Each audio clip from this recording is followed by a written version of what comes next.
नमस्कार दोस्तों, study with देवचल में आपका स्वागत है। दोस्त, गुप्तोत्तर काल चल रहा है। ये गुप्तोत्तर काल है। तो हर्षवर्धन तक हम दोस्त देखे थे। अब देखते हैं हुएनसांग। हुएनसांग 629 से 644 ईस्वी तक इसको माना जाता है कि यहाँ आया था। हुएनसांग का जन्म 600 ईस्वी में चीन के होनन प्रांत में हुआ था। हुएनसांग का जन्म 600 ईस्वी में चीन के होनन प्रांत में हुआ था, जो हुएनसांग था। उसका यानी हुएनसांग का मूल नाम इवांग च्वांग स्वांग च्वांग था। ये हुएनसांग का मूल नाम था। इवांग च्वांग स्वांग च्वांग, ये इनका मूल नाम था। उसे शाक्य मुनि भी कहा जाता था। हुएनसांग को शाक्य मुनि भी कहा जाता था। 14 वर्ष की अवस्था में चीन में लोयंग नामक मठ में जाकर के बौद्ध भिक्षु बन गया हुएनसांग, और बौद्ध धर्म का अध्ययन करने के लिए 629 ईस्वी में थल मार्ग द्वारा पुरुषपुर यानी पेशावर के रास्ते से होकर के हर्षवर्धन के दरबार में यानी कन्नौज में यह हुएनसांग आया था।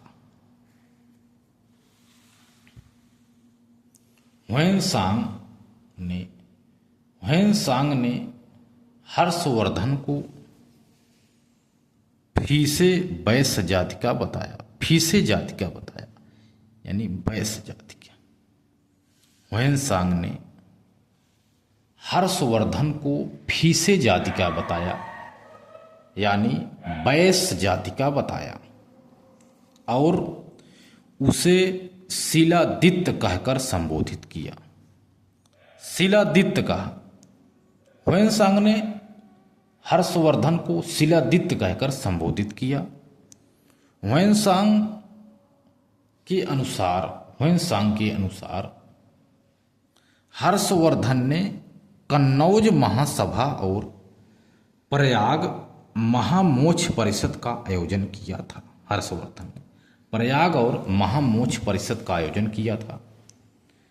कन्नौज महासभा को इतिहासकारों ने पांचवी बौद्ध संगीति कहा कि यहाँ पर पांचवी बौद्ध संगीति हुई थी। पांचवी बौद्ध संगीति कहा। इसमें हर्षवर्धन की अध्यक्षता में महायान शाखा के विकास हेतु वार्ताएं की गई है। हर्षवर्धन 5-5 वर्ष के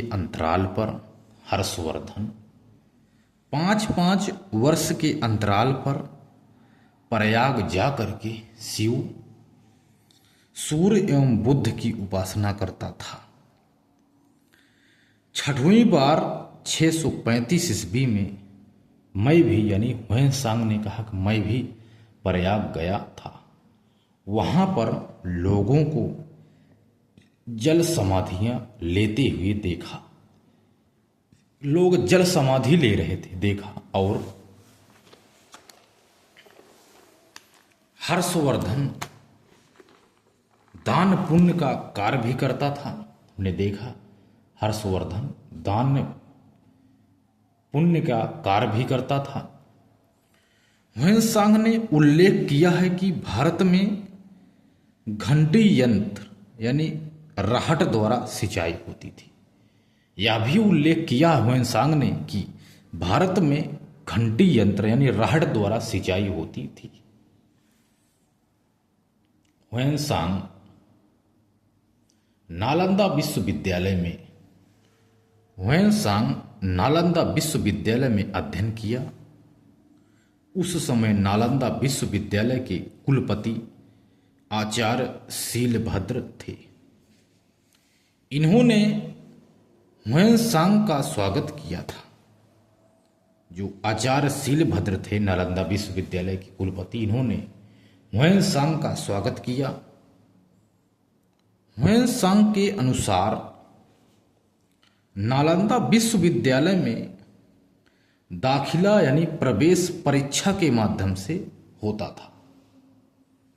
तो हर्षवर्धन ने नालंदा विश्वविद्यालय के खर्च के लिए 100 गांवों को दान में दिया था। ह्वेनसांग के यात्रा वृत्तांत को पॉइंट मॉडल है। ह्वेनसांग के यात्रा वृत्तांत को सीयू की के नाम से जाना जाता है। ह्वेनसांग के यात्रा वृत्तांत को सीयू की के नाम से जाना जाता है। वर्तमान में भी सीयू की उपलब्धता नहीं है। वर्तमान में भी सीयू की उपलब्ध नहीं है। सीयू की का उल्लेख ह्वेनसांग का मित्र हुइली ने लाइफ ऑफ हंटसांग्स नामक ग्रंथ में किया है। ऐसा उन्होंने लिखा है। बस ह्वेनसांग दोस्तों, जो यह ह्वेनसांग था, 138 देशों की यात्रा किया था। यह 138 देशों की यात्रा किया था। उसे प्रिंस ऑफ पिलग्रिम्स यानी यात्रियों का राजकुमार कहा जाता है। 14 वर्ष तक भारत में रहने के पश्चात ह्वेनसांग ने 644 ईस्वी में वापस चला गया।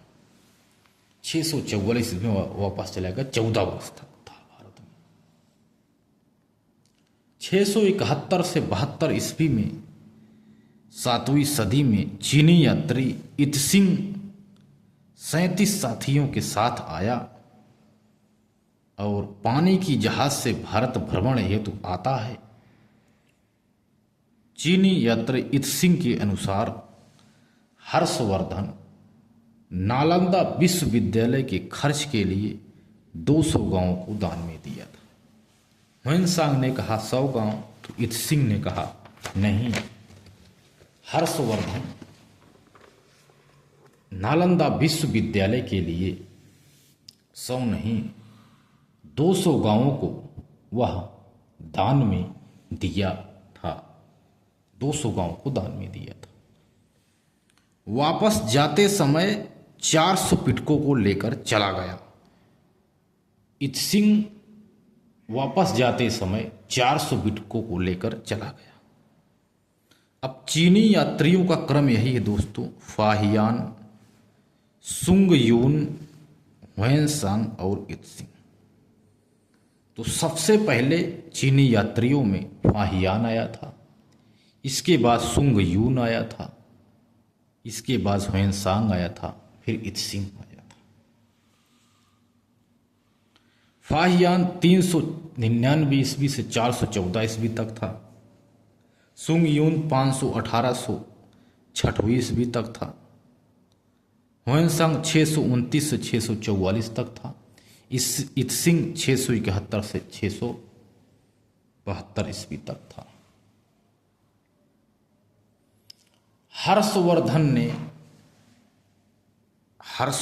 ने मैत्रक वंश के शासक ध्रुवसेन द्वितीय से अपनी पुत्री का विवाह करके पश्चिम में अपने साम्राज्य का विस्तार किया था।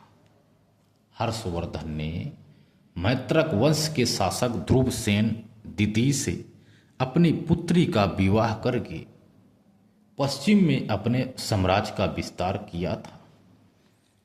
किया था।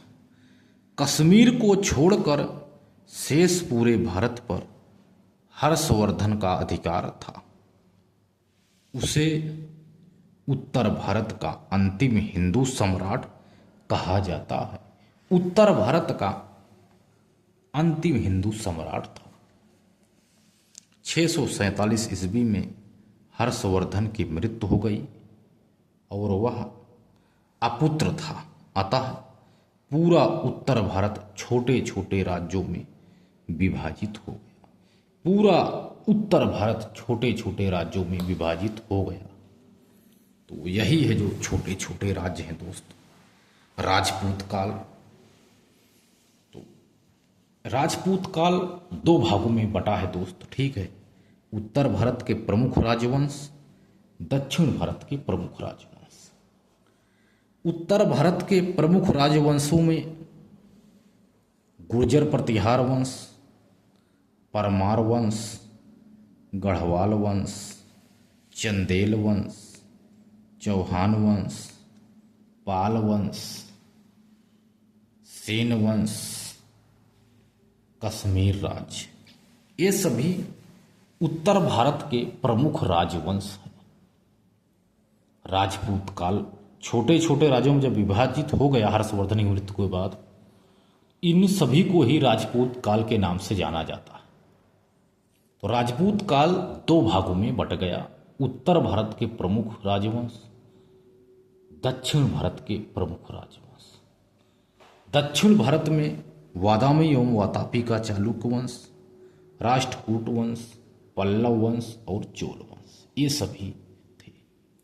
तो यही है दोस्त, ठीक है। तो दोस्त मिलते हैं और एक बेहतरीन क्लास में, तब तक के लिए धन्यवाद।